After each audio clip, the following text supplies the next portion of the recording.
And after I forget. So, so best practices in church council and board leadership. And Grace is going to monitor the chat for us. But the one other thing I'll mention is I'm going to speak for a bit, have a bunch of slides that have a lot of information on them. Don't worry about trying to write everything down. These slides, as well as this recording, will be available to you. We'll probably have 10 minutes or so at the end for conversation and Q&A. So you might want to jot down, if you have a question or something, jot it down or put it in the chat, and we'll try to get to everyone's questions. So one of the things I encourage folks who are in church leadership, whether you're on the council or you might be on the council at some future time, or your clergy or other staff, is to think about who is on your church council. How many people are on it? What's the number of people in each of these age bands?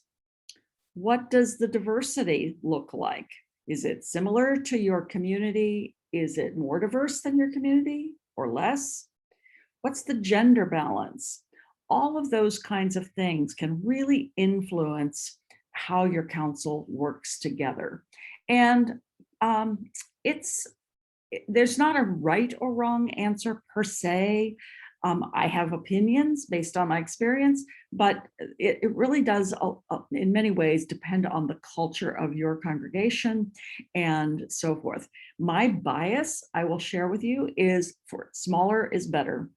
And that's because I think a smaller council, more in the 8 to 10 range, can be more nimble in terms of making decisions. But if you have a large, complex congregation, or you have a culture of wanting lots of engagement and involvement from lots of different stakeholders across the congregation, you might want a larger council.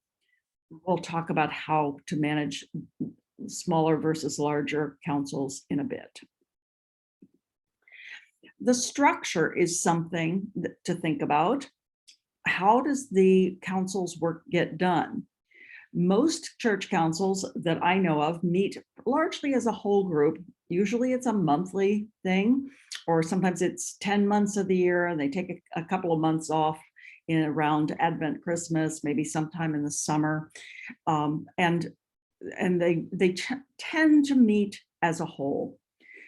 If it's a larger council, you may want to have an executive committee, which is the officers of the council, so that those folks can make decisions between meetings if something urgent comes up. All of you have busy calendars. It's just the nature of our world these days, and especially the world where you're so active and engaged in your congregation and probably other things that you are on the council. And so an executive committee sometimes is easier to convene on the fly if something comes up. Larger councils often also have subcommittees, or they might be a task force that's a short-term thing, or it might be a subcommittee that's an ongoing group. Finance committee is certainly one of those, sometimes a mutual ministry committee, HR committee. There's lots of different opportunities, but specific subcommittees who do specific work and then report to the whole, the council as a whole. Some councils have ministry coordinators or programmatic folks also on the council, and maybe they are voting members, or maybe they're ex officio and just report in on a regular basis. Someone mentioned earlier the 3-year term that's renewable on her council. That is very typical. I've seen them with 1-year terms. Don't recommend that, because then it's constant churn in terms of the expertise, and it means your nominating committee is probably going crazy trying to find people and find the right people to serve on council. Some churches have 5-year terms. Some are indefinite. I don't recommend that either. Some kind of pattern so that people know what the rhythm is of the council's work, and what their commitment is going to be is, I think, a best practice. As we think about what are the responsibilities of the church council, they fall into three primary buckets: setting the organizational direction or strategy, ensuring that the congregation has the necessary resources to do the ministries that God is calling you to do in and through your congregation, and governance to provide oversight for the staff. One of the places where councils and staff often can get at odds is when the council tries to micromanage and run the day-to-day of the church. And that's really not the responsibility of the council. The council is more to focus, I call it the 30,000 foot, the oversight, the strategy, the fiduciary, and the governance issues. We're going to talk about each of these. So for the strategic area, the setting of the organizational direction, it's up to the council to lead the strategic thinking processes or to select a sub-team to do so, to encourage innovation and experimentation within the congregation, to improve any major shifts in strategic direction, and to communicate,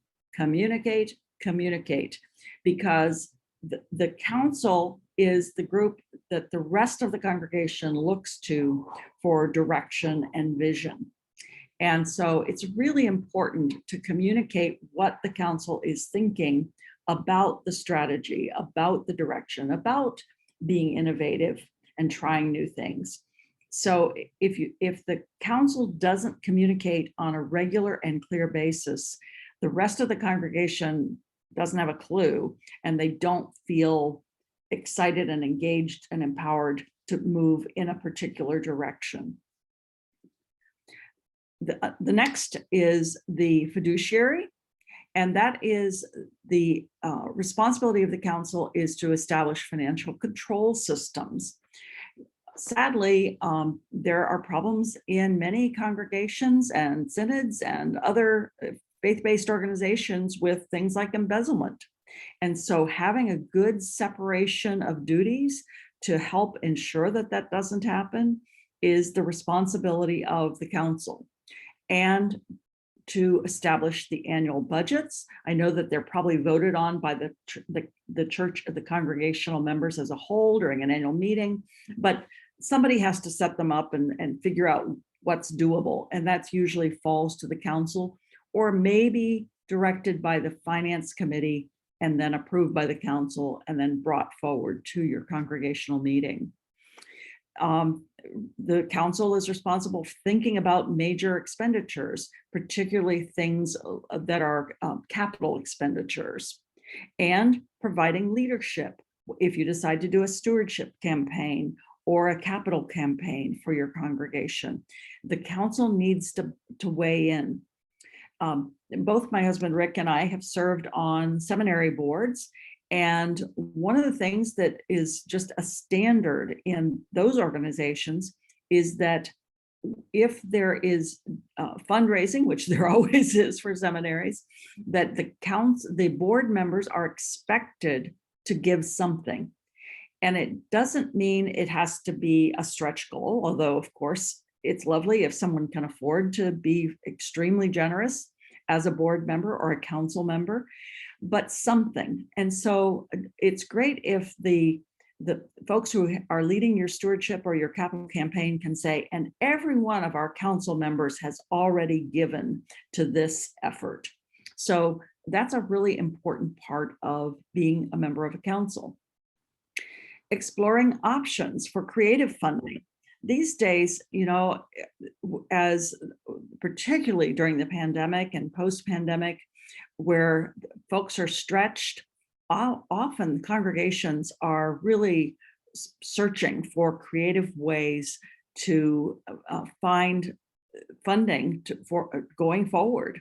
And so congregations are looking at things like partnerships, maybe renting out some excess space to other not-for-profits in the area, maybe applying for grants. I mean, certainly the ELCA churchwide organization has some domestic grants. Your synod may have some grants. There may be community foundation grants for particular outreach ministries available. The council generally is the ones that have oversight for that kind of work. And communicate, communicate, communicate. You cannot over communicate the work of the council and what you're doing and how it is leading the congregation as a whole. The third of the big buckets is governance. So that includes things like establishing annual goals for the congregation and monitoring and measuring them. It includes, of course, monitoring the senior pastor's annual performance against the mutually agreed upon goals related to his or her work. It's monitoring any shifts that are needed in the organizational structure or priorities, or any changes that are needed in governance policies and procedures. So you may want to have something in your bylaws or in your charter or something that you need to shift. That is a governance responsibility that falls to the council. And just like the other two, the last thing, communicate, communicate, communicate. I think sometimes those of us in leadership, we feel like we have said the same thing over and over and over, and that people must be sick of hearing it from us. But what I have found is that I might have said something what seems like 1,000 times, and invariably someone will say, well, I didn't know that. Why didn't you tell us that? So you really can't over communicate. And when I say communicate, I mean using all of the methods available to you, because some people learn best and retain by reading, some by hearing, whether it's from a temple talk or something on a Zoom call. Some folks want to see something in action or see posters if they're back in the sanctuary or the into your congregation. So it's really important that you communicate clearly what are the priorities in your work as the council. I also want to talk briefly about the concept of shared leadership. And these are not in stone. I wish that my PowerPoint, I could make those boxes have fuzzy lines. There's probably a way to do it, but that's not my gift. So because there is some fuzziness in where does the council's work begin and end, where does the pastor's work begin and end, and so forth. But these are general ways of thinking about the work. Excuse me, I'm going to just get a sip of water. So the councils should take the lead, the ownership, if you will, of really thinking through the values of the congregation and putting in place policies that focus on your mission and how to put it into action, whether that's through internal things you're doing or outreach both in your community and across your synod and even perhaps globally. The council should support the pastor or pastors, especially if you have more than one, especially the senior pastor. Oversee the financial due diligence, which we just talked about in the fiduciary bucket. One of the responsibilities for council is to think about recruiting and developing new members for the future. If you're on a 3-year cycle for your council, and I assume it's a staggered cycle, by year 2, you need to be actively thinking about whether that person will stay on or they will go off after 3 years. And if they're going to go off, then how do you find someone who has the gifts and the time to be able to participate? We're going to talk a lot more about that in a few minutes. And the council needs to lead effective meetings. I have heard of council meetings that go on for hours and hours, and that doesn't do the church any good. It certainly doesn't do the council any good because it's not productive. And pastors, it probably doesn't do you any good either. The next section is the pastor leading. What are the priorities related to this shared leadership concept for the pastor to take ownership of? I think pastors should think about the policies. They probably can't implement all of them because a lot of them will have council oversight. But the pastor is the closest to what's going on a day-to-day basis within your community of faith. So the pastor should think about proposing what policy questions or changes. In my recommendation for congregations is that the pastor should hire, supervise, and motivate the staff, the other staff. And here I'm talking about either the solo pastor or the lead pastor.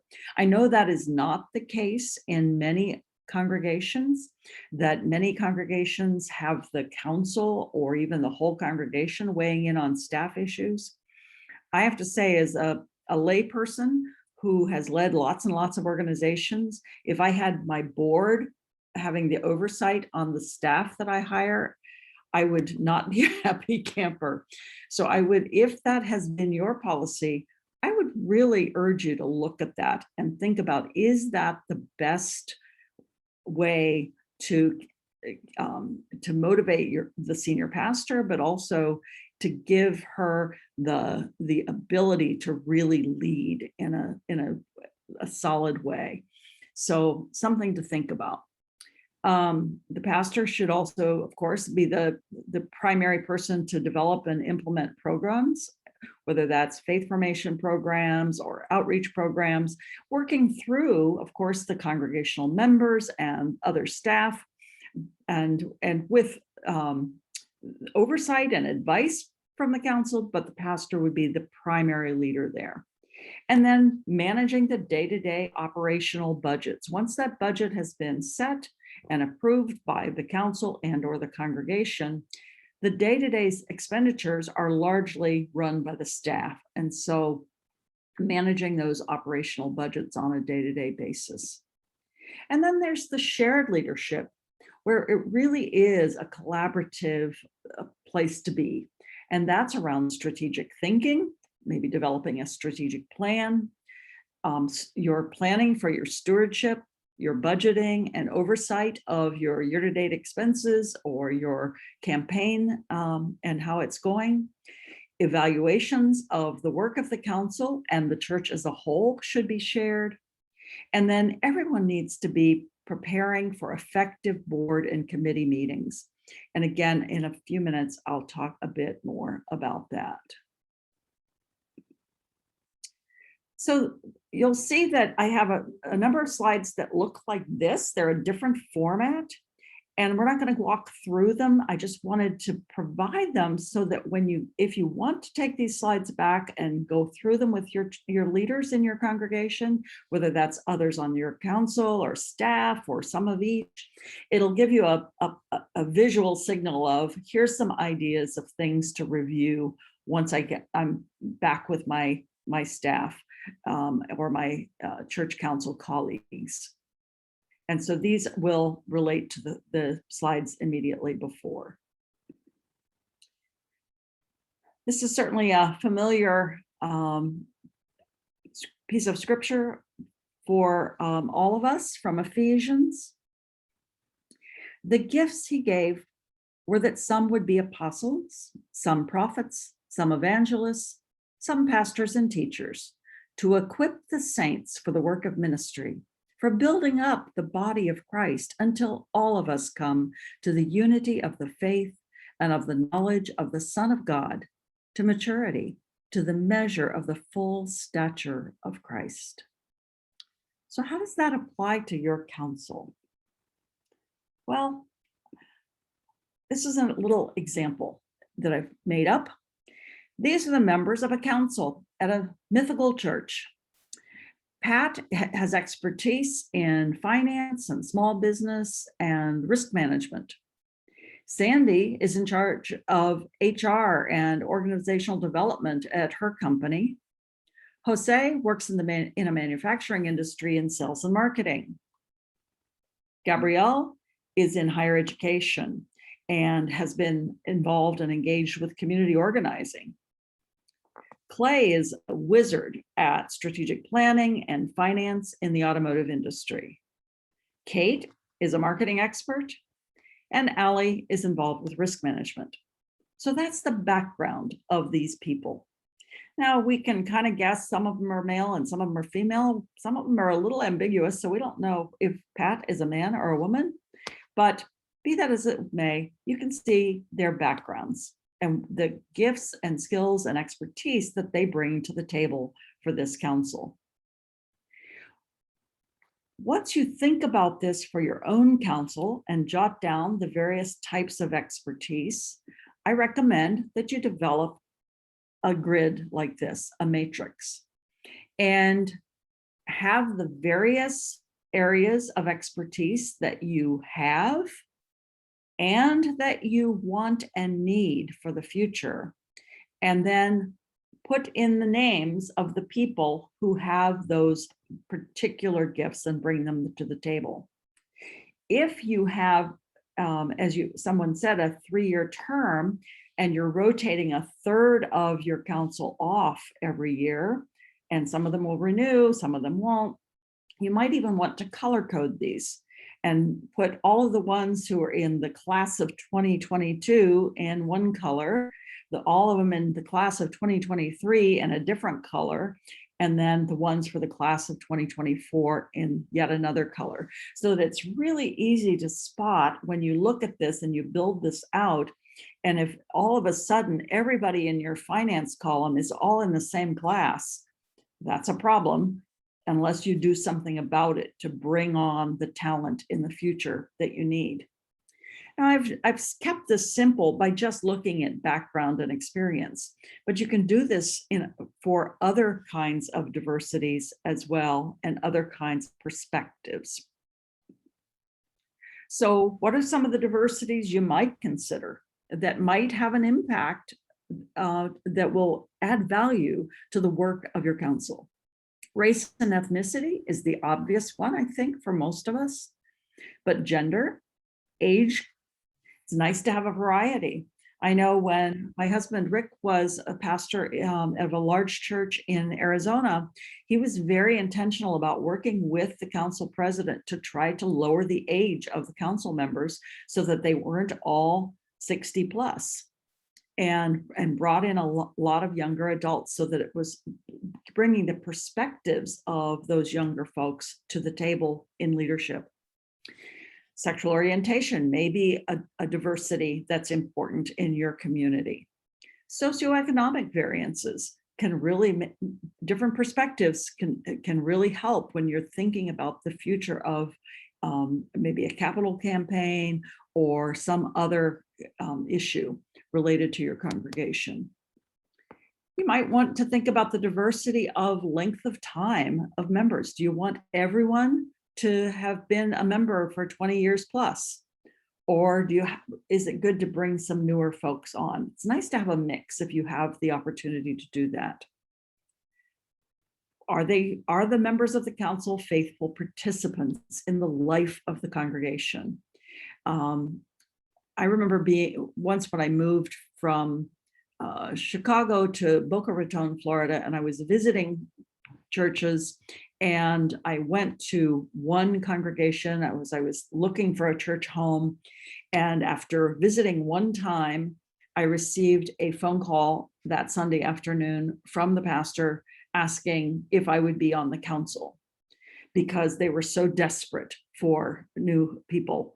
And I thought, no, I am definitely not doing that. I also didn't join that congregation because I really believe that it's important for folks to be faithful participants in the life of the congregation. As a new visitor, that was definitely not me. I think one of the things that's important to talk about and have a really honest conversation with as you are thinking about new members is what amount of time does it really take? If you say, oh, it's just a 1 hour meeting once a month or once a quarter or whatever it is, and in fact, you forget to mention the committee work and the other expectations, it can end up being a conflict with someone that's needless. So really looking for folks who have the ability to commit enough time to the work of the council. Thinking about informal leaders within the congregation. Maybe it's you're looking at someone who's never been in an assigned leadership role, and yet they have that informal leadership. They can really be a great addition to the diversity of your council. Obviously, you want folks who are respected by other members of the congregation. Perhaps it's good to have some folks with deep connections to the larger community, especially if your congregation has a passion for partnerships and outreach in your community. And you may, from time to time, want or need someone with very specific experience or background to assist with a key strategic priority. So diversity to me is largely the obvious things of race, ethnicity, gender, and so forth, but it's broader and deeper than that. Wesley Smith would like to ask a question if now is a good place for questions. We can try that, sure. Oh, thank you for that. You've touched on an answer, but I was wondering if I could push you a little further in a direction. The council template you gave on page 12 was according to professional abilities and skills. Right. I've served basically in 2 churches, each of them small, say averaging 60 in attendance. Mm-hmm. And some people love to have the professionally skilled on the council, but the professionally skilled often travel a lot. Mm-hmm. They're out of town, frequently over weekends, and there is frequently the complaint, well, she sits on council, but we never see her in church. And I'm not making that up. I've been there. I was one of those people. So I'm wondering, how do you balance, and this probably might vary on the size and the nature of an individual congregation, but how do you balance the desire to have professional skills and also people who are thought to have or do have just those touches and links with the congregation that indicate, they're one of us? Yes. Another word about that, please. Of course. So I probably wasn't clear about this, that I just use this as a simple example with the background, skills, and experience. But in fact, I would add on another, and that's the reason I call it a matrix. I would add on something that's length of time as a member of the church, the availability. So some of these things that I put under I called them diversities of other things to consider. The faithful participant, the length of time, the informal leadership opportunities, people with deep connections to the community. So I think you have to know your own context, and you don't want all white collar professionals unless you're maybe in Arlington, Virginia, and that's what you have in your community. Whereas if you're in a more rural area, you might say, boy, we really need someone who is a farmer and who has connections with the co-op and so forth. So it really does. You don't want a council where everybody has the same attributes if you can. If you want people to bring different gifts and perspectives to the table. Does that help? Yeah, that's great. Thank you much. Oh, you're most welcome. All right. So as we continue to think about who's on your council, many of you probably are familiar with Jim Collins' book, Good to Great. And it's 20 years old. but it's still a fine, fine book on leadership.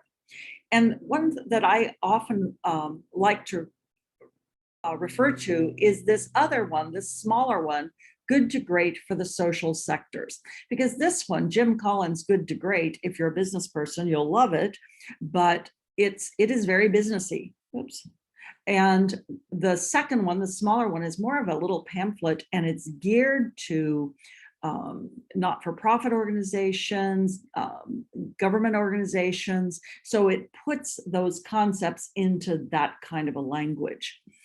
One of my favorite things about Jim Collins' books is he talks about needing to make sure you have the right people on the bus and in the right seats.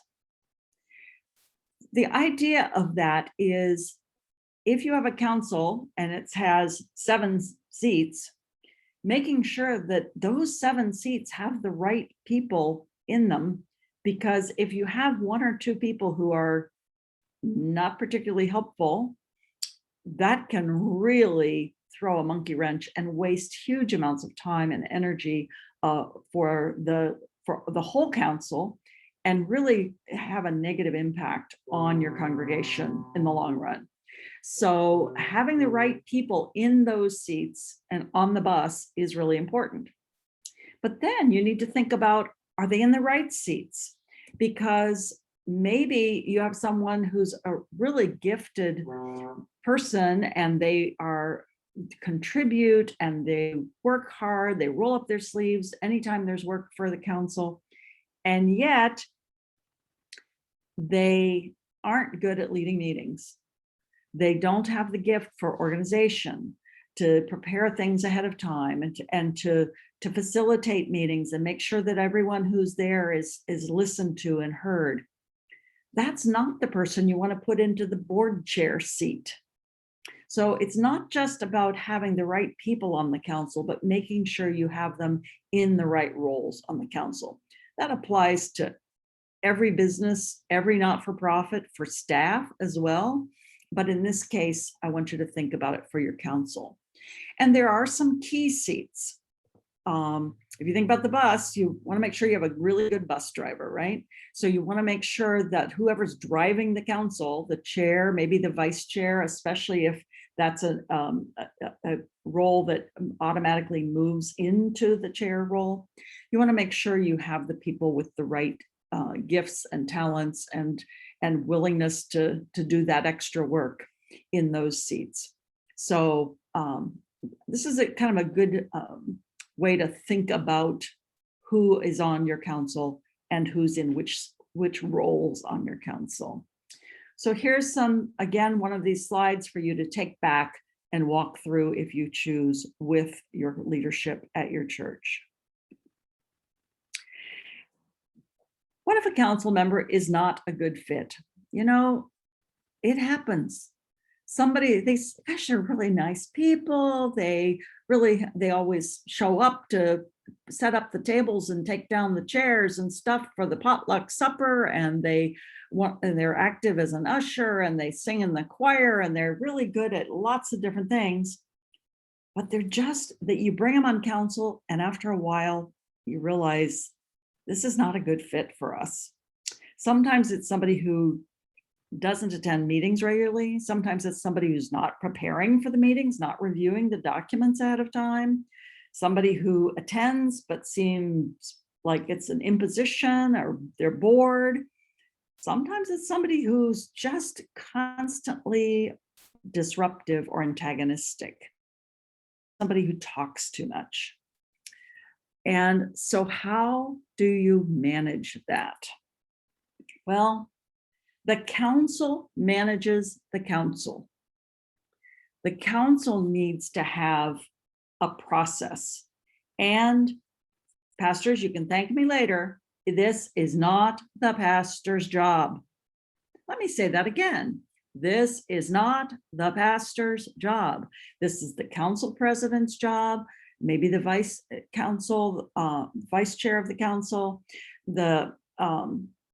It's something that the council as a body needs to do. So ways to manage that, and we talked about this a little bit earlier, are term limits, whether it's a 3-year term limit, so that at least you know you're corralling this problem.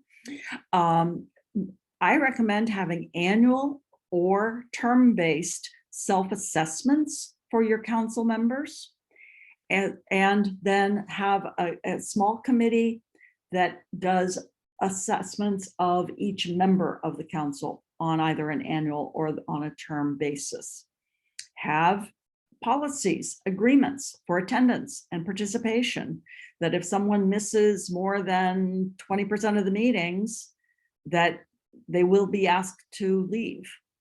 Have a written agreement or a covenant among the council or board members that each person signs annually. It's kind of a, this is how we live well together. This is how we treat one another with respect. This is what we agree to. And then if somebody is being antagonistic or difficult on a regular basis, if you have a plays well with others category on your covenant, you can pull that up and say, you know, you agreed to this, and we need you to live to this as a leadership group for this community of faith. So generally, managing these challenging things falls to either the executive committee or a governance committee if you have a large council and it's big enough to have a governance committee. So again, here's some things for you to take home and review with your leadership group. Recruiting the people you need. Well, certainly this should be led by your current council or a nominating committee or governance committee, but invite your pastors to the table, because the pastors need to be attentive to this process. They know people in ways that you don't as lay members, and they may be able to offer suggestions to the team who's doing the interviewing. I highly recommend that the council develop an overview of the roles, responsibilities, and process for the election, including things like the skills being sought or the perspectives being sought at this time. What's the term length? How many meetings are there? How long do they last? Do you have committee requirements? What's the overview of the council's work? It should be something that's in writing, and then share that with each person being interviewed as a prospective member of the council, because it sets a standard of open communication, but it also is a clarity of communication and expectation, so that it's not, well, you told me it was 1 hour a month and now there's all this other stuff. So make sure that having this document, and it, once you write it up, it gets tweaked for maybe every 2 or 3 years, but the work is basically done and can be very, very helpful. One of the places that I think we often fall down is we're so excited that we have these new council members, they've agreed to participate, that we don't do a great job of onboarding them to make sure they can hit the ground running. So a genuine personal welcome is appropriate. You might consider assigning a council mentor, somebody who's been on the council a couple of years, who is kind of the buddy system for that new member that they can call or email and ask the dumb question that they don't want to ask in front of everybody.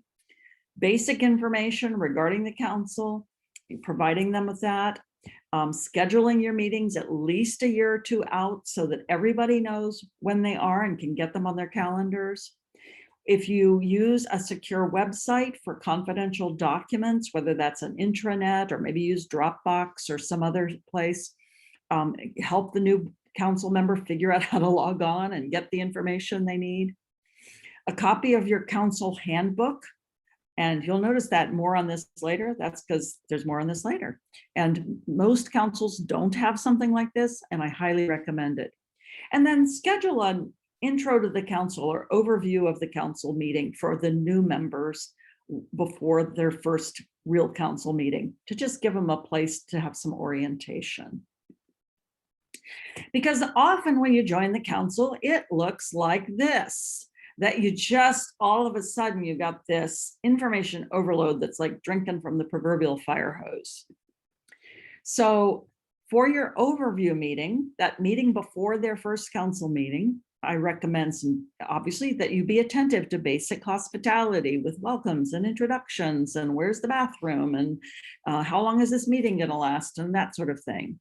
Review the basics of who's on the council, what do we do, when do we meet, where do we meet, why do we meet? Review the congregation's things like mission, vision, strategy, key priorities, annual goals. Review the financials and the year-to-date against that, any risks the congregation's facing. Include a tour of your entire property, particularly if you have an older building.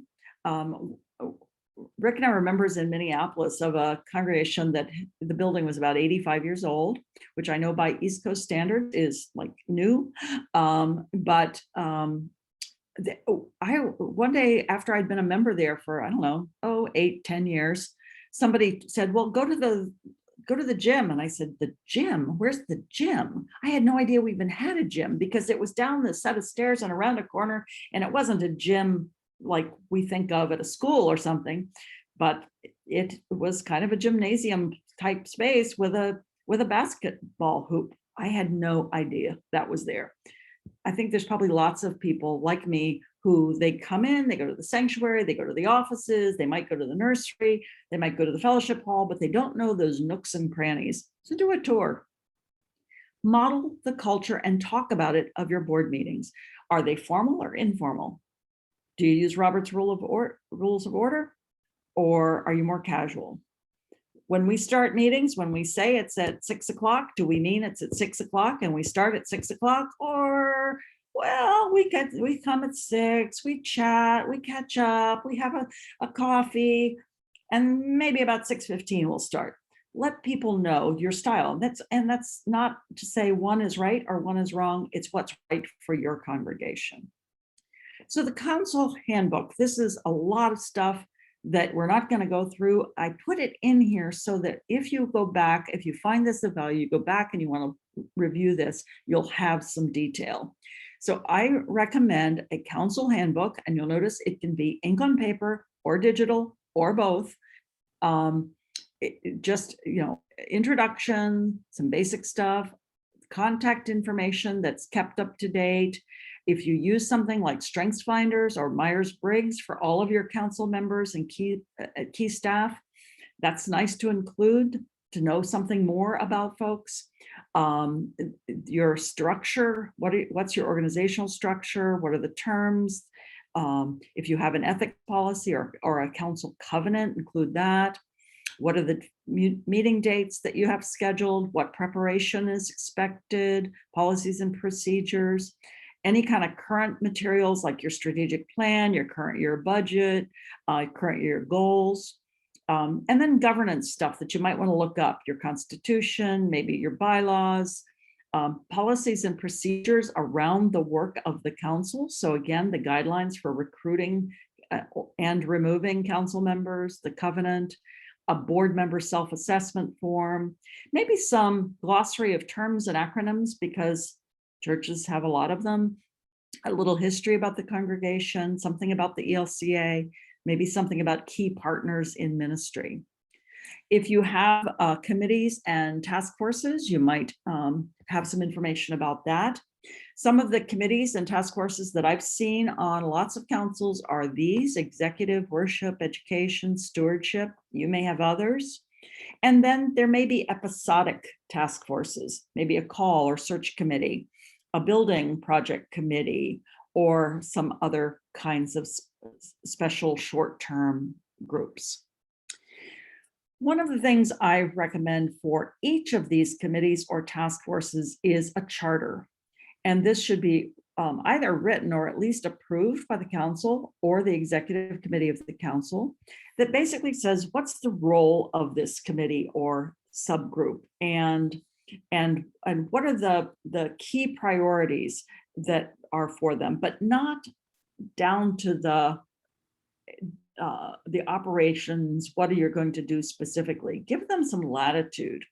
Something about the members. Are they appointed? Are they elected? Are they elected by the congregation? Are they elected by the council? And the duration. Is this a standing committee? Your finance committee is probably a standing committee. If it's a call committee, it's probably not I hope it's not a standing committee, that it's something that it's until the new pastor or deacon is called. You might look at something like this, having a template that's standard across all of your committees and task forces that provides this charter. And this is just an outline of something that you might use. Again, here's some suggestions of things you might want to discuss with your group at your church. This is my last slide. It is my contact information again, but I've also included a picture of my blog, because on my blog, I have written a lot of posts on boards and councils, kind of a series of best practices. And you can find that at gettingtotransformation.com/blog. And so if you want to do a deeper dive with any of this, you can certainly go there and maybe get some of the color commentary for these slides. But you also have my email address. And again, I'm happy to hear from you and answer questions. So with that, I'm going to stop my sharing of my slides, and I can see your faces again. Yay. So let's take a look at these questions. Grace, anything in particular you'd like to highlight for me here? Well, we haven't had any questions in the chat that I've seen, except whether the slides will be made available, and I think they they will. Yeah. So yeah, if anyone has questions, feel free to unmute and ask away. Let's see. Looks like there's one here. I feel like this is the elephant in the room. Like others who've spoken up, we're a small congregation. I'd love to get into the depth of this discussion with my council, but honestly, this congregation's primary concern is finding warm bodies. Yeah, that's pretty common, actually. I've tried in my 18 months as pastor to move these council members to consider some of these issues, but the willingness is not what you would call robust. Yeah, that is a challenge. There is no question. One of the things I often recommend is trying to break things down, particularly volunteer activities, into the smallest bits that you can. And so you might want to say, okay, we meet 1 hour a month, and we put that on the calendar. But if there's nothing urgent, we make sure that we don't have a meeting. We don't meet to meet. You might say, gosh, post-pandemic, we're all pretty darn good with Zoom these days. So we're gonna meet once a month or every other month, whatever your pattern is, but we're gonna do it via Zoom unless we have a reason that we need, or that we're gonna have a hybrid meeting, that some of us will be in the fellowship hall or in the offices at church. But if you're traveling and you can't make it, but you can call in from wherever you are, do that. So I think a lot of it is trying to be as flexible as you possibly can and keep things very focused. I'm working with the Ministry of Publishing for the Episcopal Church right now as a consultant. And I was on a board meeting with them just yesterday, I think it was, or day before. No, not yesterday. Yesterday was Sunday. Must have been Friday. And I was so impressed with their board chair because it was scheduled for an hour. And when it got to be 1 minute until the end, boom, he was on it. He said, I know there's other things to discuss, but we want to honor your time as a volunteer board. And this meeting is going to end in 1 minute. And if you have other things, you can email me and I'm happy to talk about it. Or if it's something you really want to take up at the next meeting. He really respected these volunteer leaders. And several times he talked about his appreciation for them. And I thought, that's a really good way to, and if you can set that kind of a tone, you may gradually find that people are more willing to participate and to volunteer their time as a council member. So those are a few things that I think of off the top of my head. And And these slides, I know that they will be posted on the Synod website later. Pastor David Drebs and I were talking about that earlier. And also this entire workshop is being recorded and will be available. So, maybe you can get your leadership team to agree to a brown bag lunch or supper some night and watch it together and go through some of these things. Yeah, I was just thinking that. We have our council meeting tomorrow night with elections for the new ones. And since I'm vice president, I fully expect to be elected as president. And this information is extremely helpful, especially the organizing the book for new members, because we do have a lot of new members coming on, and I think it would be very helpful. We have a very well functioning council and congregation, but I think we can probably even improve it. So I think these suggestions will really help us out. Oh, I'm so glad. Thank you. Well, and if something comes up, as I say, if you have a question, just shoot me an email. I'll be happy to reply and help you out. And another question. What do I think of holding council meetings on Zoom permanently? After holding meetings that way for the past year, our council decided to stick with Zoom going forward. Is there a downside to not sitting around the table together? I think it's harder to build up an esprit de corps and relationships via Zoom over the long haul, particularly as your council turns over and maybe you get some newcomers who really don't know one another. So I think I would try to go for maybe a hybrid thing. So I would suggest if you do I'm going to mix this up, or you can tell me, what is your regular schedule? Are you once a month meetings or? Yeah, we're once a month, and in our congregation, they don't know each other. They all know each other, but Okay. that was my concern, even among people who know each other. They say 90% of communication is nonverbal. So we lose something when we're not in person. Yeah. So, I would say I'm a great fan of use of technology, and I have been promoting using Zoom for church council meetings for probably a decade or something, like some kind of video conferencing, because it helps you get people who are busy and who don't have time to come to the 7:00 Wednesday meeting. And so, but they'll participate if they can log in with their bunny slippers on from home or from their hotel room where they're on a business trip. But I do think you need to be then very cognizant of the relational piece. And so maybe what that looks like is you have your once a month council meetings, but twice a year you get together for a mini Saturday retreat for 3 hours that includes a meal, and how it can be a development time, it can be a social time of building esprit de corps and so forth. So I think I would try to blend something in to build up that camaraderie. And Grace says, what are the best ways for councils to keep God at the center of their planning and work? I'm turning that to you. What do you think? Who has done some things that you found effective for keeping God at the center of the planning and the work? Anyone have any suggestions? Grace is a seminarian, so she really wants to know this.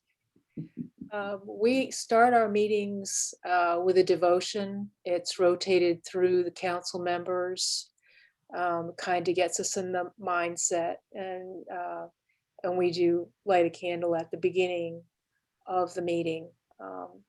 And then at the end, when we finished, we have a compassion prayer that kind of ends things for us. So we think about the people in our congregation or just people that we know that maybe need a prayer from us on council. So we begin and we end bringing God into the council meeting. That's great. Yeah, we also have a prayer at the beginning and the end, but we also have one in the middle, a prayer for the work that's being done by the council and the congregation. so that we can bring up and remind everybody of all the things that we do and the ministries that we have. So we have a beginning, middle, and end prayers at all of our meetings. Good. I think especially if you are wrestling with something that's sticky, and maybe certainly if there's tension or big differences of opinion, but even things that are just their big darn decisions, stop before you vote and pray before you vote. I mean, those are really important pauses in the life of the council, I think. Anyone else do anything that you'd recommend in that way? Well, I am cognizant of our time. It's hard to believe, but we are at, I was about to say 4:29, but we'll say 7:29 p.m. And it is a pleasure to be with you. Rick and I both look forward to being with you in person next year for this gathering. And remember, we've been asked that you stick around for the announcements, and that will then be followed by worship. But in particular, they want to, even if you can't stick around for the worship, which we hope you will, but at least stay tuned for the announcements here for a few more minutes. Grace, thank you for being our facilitator and recording this. I think you can probably stop recording